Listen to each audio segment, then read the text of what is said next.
then I came from Marshall to Kirkfield back in 91, 92, and stuff. Came to Kirkfield, got a bit of trouble and stuff, And now I'm on my own income on itself with the night out system. Yeah, so Ronnie mentioned he came in 91. I actually started in the field in 95, and I actually knew Ronnie.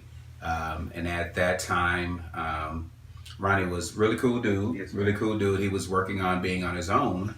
And then I left, and when I came back to the Kirksville area, which is in 2007, I met up with Ronnie again and started to work with him. And he was in an ISL with 24-hour care. That's right. And I kind of asked him, I was kind of wondered because when 95 to 97, when I was here, you were actually kind of working toward, but you had your own apartment and everything. Yeah. And then he kind of talked to me and said kind of what you're saying, that you got in some troubles and had to go back and get some more support. So we were working on goals. One of Ronnie's goals was to be on his own. Yes, sir. He wanted to be on his own and have his own apartment, have his own place to be more independent. Get it? Yep. Get a job. Yeah, get a job and everything. So at that time we was working and we had a little bit of a setback. Yeah, I had a little bit of a setback, and so he wasn't able to get the time and independence that he wanted. He went through several different roommates. Man.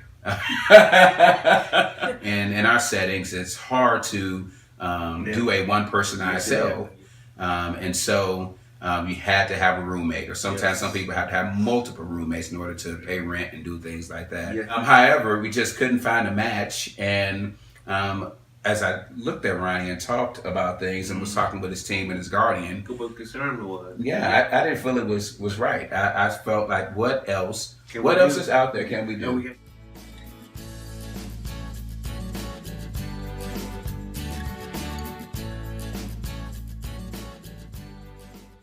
So each window has like a little sensor. The best way to describe it, night owl service would be like a security system. Yes. And so when we came in, the guardian was like, well, I don't know if this is right for Ronnie. He's not been on his own. So, and it was scary. We took our time trying to find a place that he could afford and had to give the housing approval and all that stuff.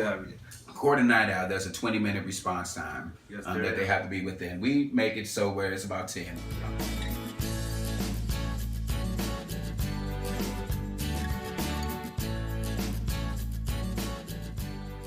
I remember like that first week I got a call about 12:30, 1 o'clock in the morning, and it was Ronnie. And I said, hey, Ronnie, what's going on? I'm jumping up and I'm thinking something's going on.